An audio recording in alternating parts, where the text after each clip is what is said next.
Let me tell you a story about a snake. He was one of the twin snakes, a fragment of the whole. Some called him a shadow. Like his brother, he grew up knowing nothing of his birth parents. Like his brother, he had a name few were allowed to know. I don't know what people called him before he was given his code designation. Having never called his twin brother by his birth name, he might have died not knowing his own name. So I can only call him by his code name. Liquid Snake.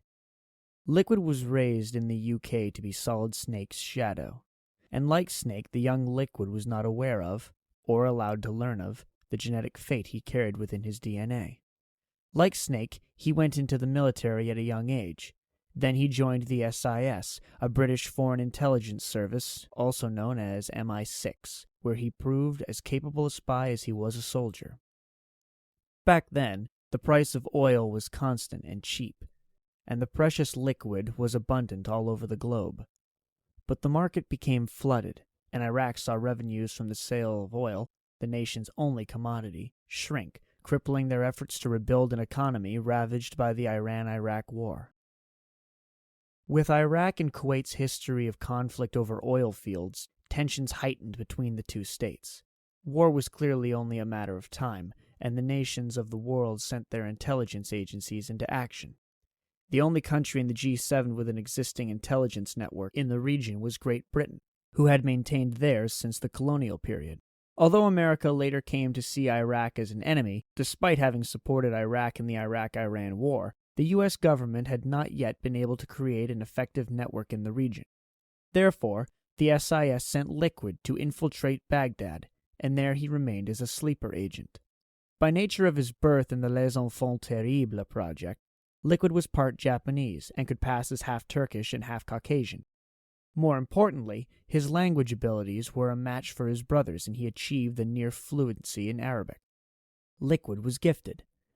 Once inside Iraq, he quickly built connections with resistance fighters among the oppressed Kurds and Islamic fundamentalists represented as part of Saddam's pan-Arabist agenda.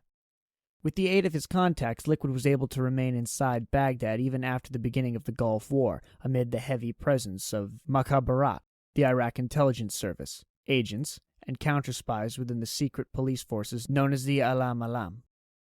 Liquid was productive.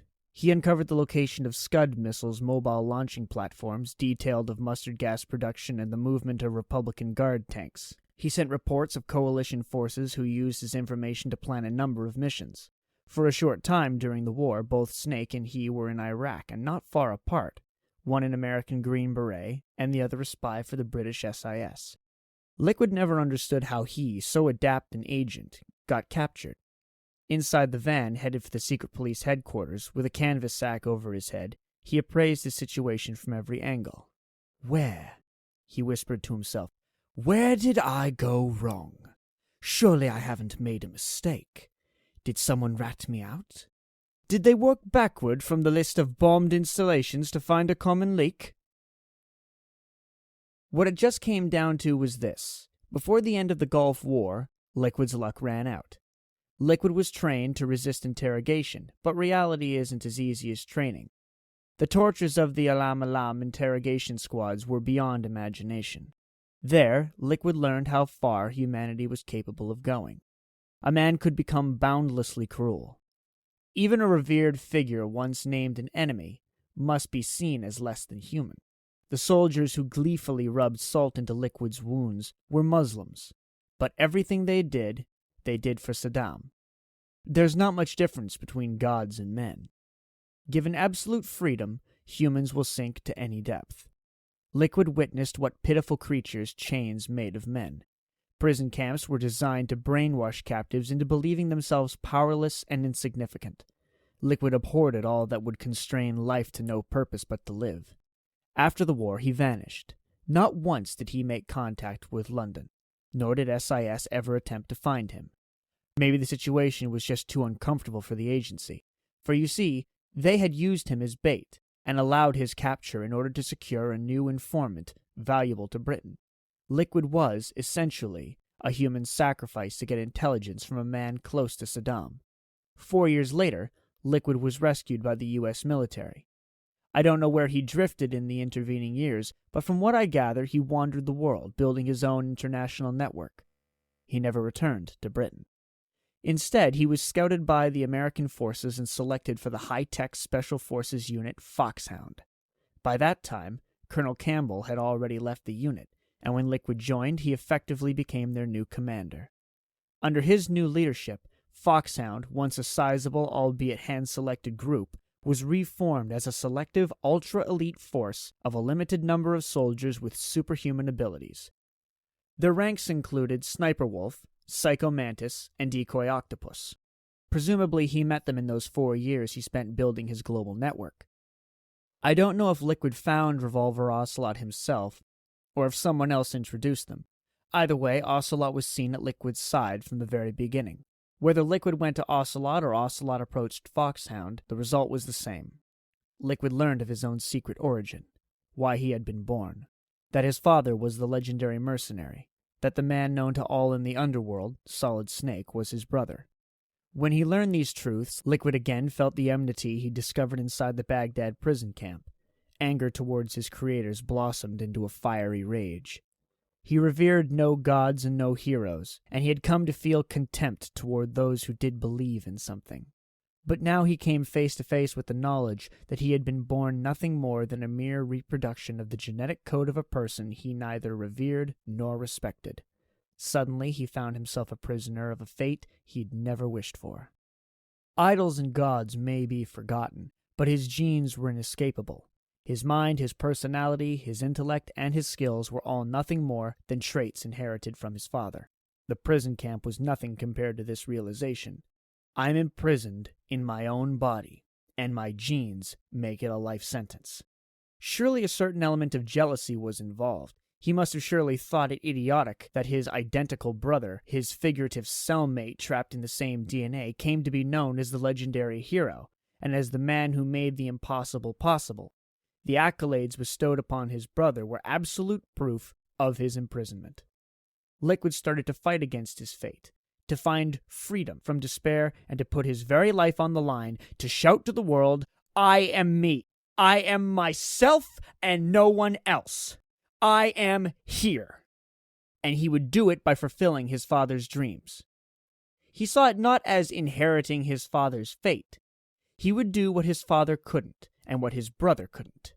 If he were successful, he would find liberation from his curse. That day, the earth went quiet. A world once filled with the ceaseless gunfire of manufactured revolutions found a moment of peace. All across the surface of this big blue marble we call home, wars fell silent, as if mankind's wholesale butchery against his fellow man had been nothing more than some distant lie. In Africa, in the Middle East, in Russia, and in Southeast Asia, soldiers all across the globe looked up to the skies. What happened? They must have wondered. Their weapons, along with those of their compatriots and their enemies, suddenly locked and became inoperable. The bewildered combatants fiddled with their rifles before ultimately giving up and retiring from the front lines. A few with naked guns were still able to fight, but their opponents only folded and surrendered with their arms in the air. In all the varied combat zones across the world, soldiers falling back to their bases looked up to the heavens. In some places, they looked up to the blue, cloudless sky, while in others they saw countless stars, but all were filled with the same feeling, even those of no faith. Had God, or some godlike being, descended upon earth? Had we angered him with our foolish ways? Surely, even with their guns disabled, they could still have done battle with hatchets and bayonets, even knives. But to most of the soldiers, killing another man at close range with their own hands was unimaginable. Even only a small fraction of front-line troops in World War II ever fired at the enemy. Even when their own lives were in immediate danger, people tended to avoid shooting one another.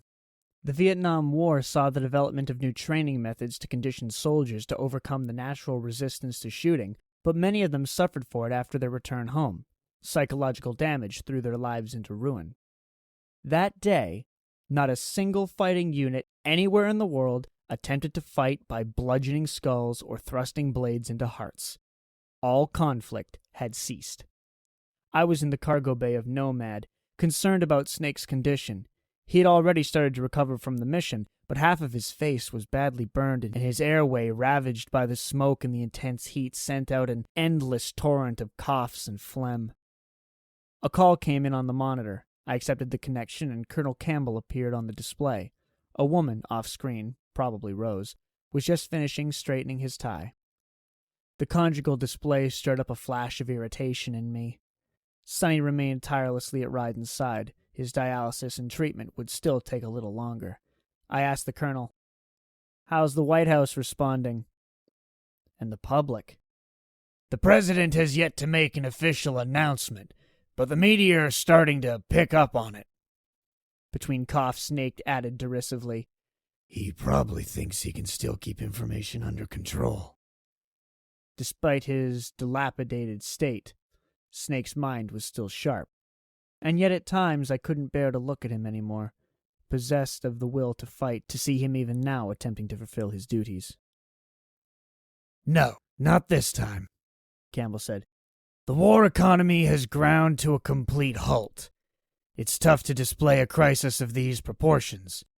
War economy-related stocks are already going into a freefall." Snake laughed. To think that the extinction of war was a crisis. He said, "They must be shitting themselves at the White House right now." "In any case," said the colonel, "the people of the world had better sleep soundly while they still can. Liquid's insurrection is about to begin." Indeed, Liquid's control over the system had created the calm that fell over the world. The PMCs weren't the only force controlled by nanomachines and ID tags. The U.S. Army, Navy, Air Force, and Marine Corps were all crippled. America's entire armed forces were at the mercy of the system. Liquid would become known in the history books as the man who simultaneously brought peace to the world and unleashed global war upon it. Although I guess that would depend on someone still being around to write history books. Campbell continued, "The first thing he'll do is try to destroy the system the Patriots built to control the U.S. I narrowed my eyes. What good would that do him? He'd already seized the system. That was essentially the same as destroying it. When I said as much, Campbell explained, "Supreme authority still resides with JD, which the Patriots still command." The three remaining AIs of the Patriots, TJ, AL, and TR, constantly gathered information from the global networks, taxes, family registers, births, deaths, marriage, and so on, medical data, economic indicators, biological data from the nanomachines, and of course, the SOP. The computers collected exabytes of information each day and utilized them to create the proper context in the world and to construct the narrative for the human race. And by proper context, I mean the context the Patriots thought proper. No single core was able to handle the massive amount of data alone. The workload had to be spread out in some way. But the Patriots didn't want to give the AIs a free hand. They created a central unifying core AI to make the adjustments necessary to prevent any discrepancies from arising between the three narrators. Liquid had reconstructed GW, the AI we thought we destroyed years before. Even when disabled, it had maintained a hidden connection with JD. To explain it in simpler terms, Liquid shrewdly disguised himself as GW to get into JD's family. Once he'd been accepted, he'd showed them Big Boss's genetic information and declared himself their rightful heir. All that was left was to kill the master of the house, JD, and then Liquid would take over. Once this was accepted by the rest of the family, no one could stop him. So far, Liquid had only seized the SOP which controlled the soldiers and their firearms. Without higher authority, he had no access to American nukes and ballistic missiles. "Which is why," said Campbell, his face grave, "Liquid plans to launch a nuclear strike on JD, in orbit." We had overheard that bit of information thanks to the Stowaway Mark II on Liquid's patrol boat. Liquid had discovered JD's location. Outer space. The Patriots' core AI quietly floated through the cold void within a cloud of space junk hidden among the countless fragments and metal husks of abandoned Cold War-era spy satellites. I don't think I could think of a better refuge for the Patriots. After all, they were born out of the Cold War. Amid the drifting refuse of the past, the satellite looked down, godlike, among the tiny wriggling humans below. Liquid had announced his intentions to use Rex. They were going to take Rex and use its nuclear missile launcher to destroy JD. With the destruction of the Control AI, the Master Authority would transfer to the system, just like the order of succession in the event of a presidential assassination. The system itself was created upon the foundation of the S3 program tested on Big Shell, which was controlled by none other than GW. If Liquid's attacks were to succeed, GW's priority within the AI would rise to 1. The only obstacle was the nuclear warhead needed for his plan. Nuclear weapons weren't under control of the SOP. The Patriots hadn't allowed that and remained fully within JD's grasp. It wouldn't matter if he had Rex if he could operate it. But that's when I remembered. "Oh," I said. "What?" Snake asked. "Rex was scrapped before the Sons of the Patriot system was implemented." "Of course. The railgun." Metal Gear Rex was outfitted with a shoulder-mounted railgun that could fire nuclear warheads undetectable by radar. When I headed up Rex's construction, I'd been led to believe the railgun was designed to intercept nukes, not deploy them. "Indeed," said Campbell. "Rex's railgun can launch a stealth nuclear warhead into space, unconstrained by the system. In short, it's the only device they have that is able to launch a nuke. Liquid's going to use it to kill JD and deliver the coup de grace to the Patriots' reign." 9 years ago, I created the Metal Gear class mobile nuclear launcher. Told by AT Corp that it was a defensive weapon, I leapt at the opportunity to create a 2-legged robot like the ones I'd seen in anime.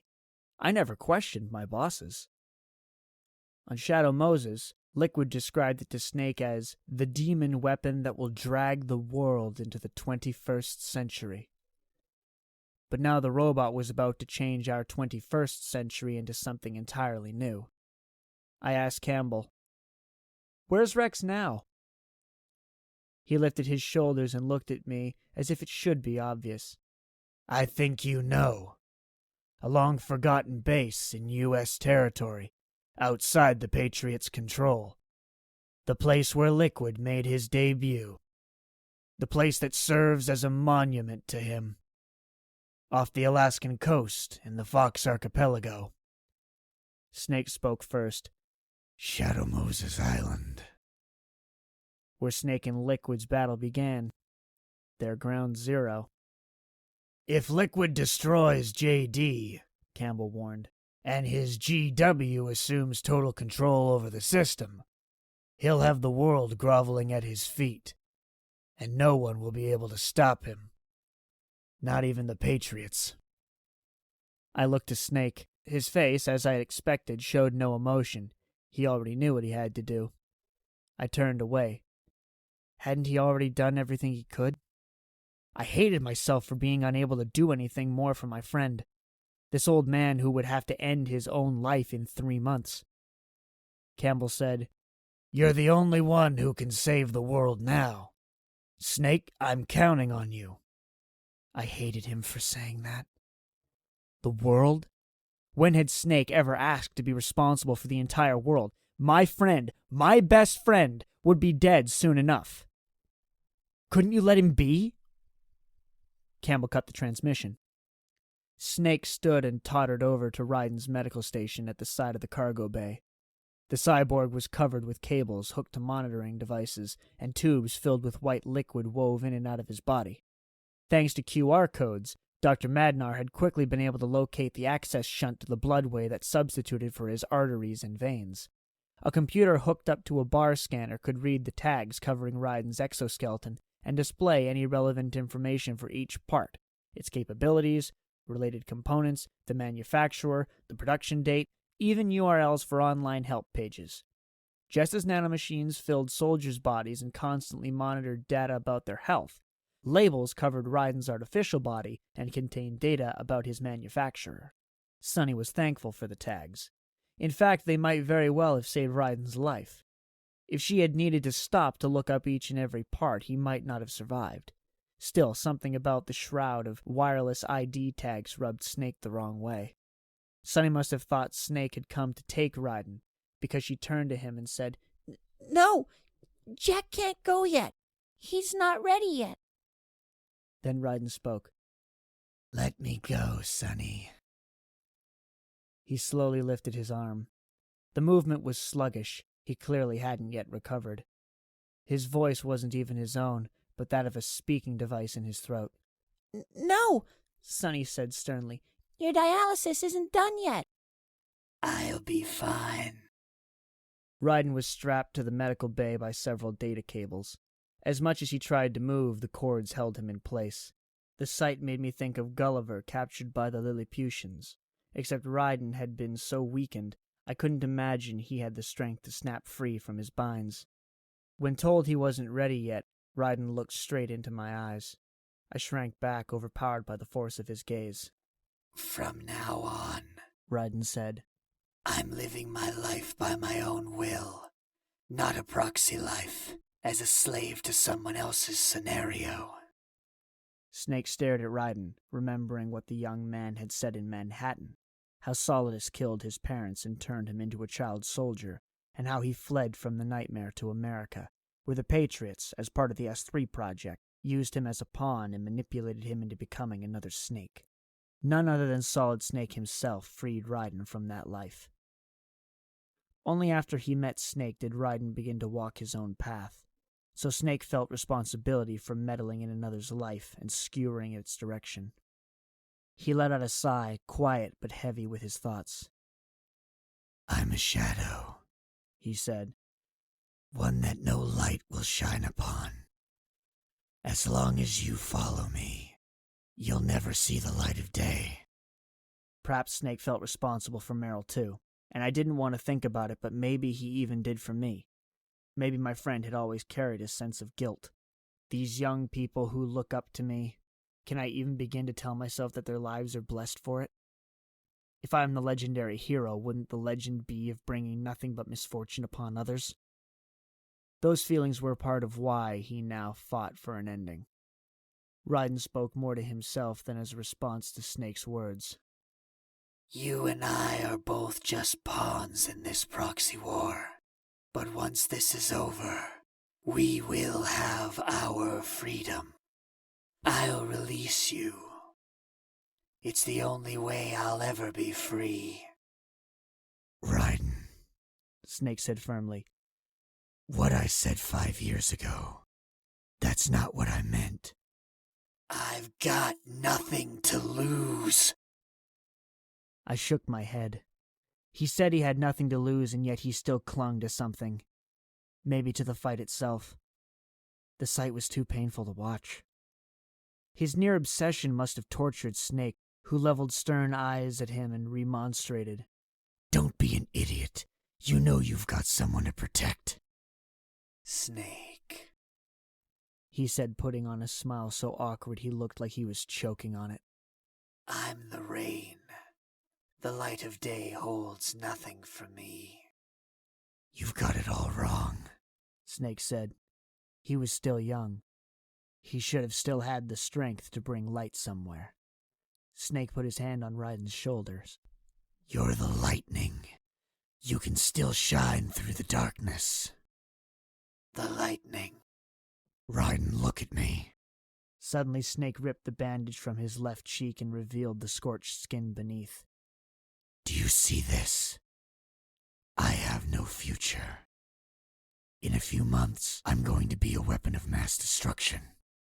Ryden looked into the face of the ragged old soldier, skin battered and burned and peeling off.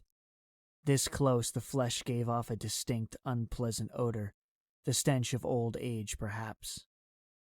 Heavy, sagging eyelids crushed the spirit from the eyes that had been so astute and fearless when they first met on the big shell. This was the face of a man with no future, an old man held up solely by a longing for the closure only atonement could bring. Snake fought for what he had already lost. This was the face of a man who had nothing left to lose. But Ryden still had a woman who cared for him. He had something to hold on to, a place to come home to. You have a family, Snake said. Ryden's eyes flew open. I have no family. With his outburst, the medical observation system sounded a warning in unison. Ryden's hardened exoskeletal body began to convulse. I dashed to his bedside, and Sunny wrapped her small arms around him, holding him down, while Snake shook his head with finality. And again Ryden shouted, I have no one! His wounds were already life-threatening. If it continued, Ryden's agitated state could prove fatal. Sunny worked the infusion pump to temporarily increase the flow of painkillers.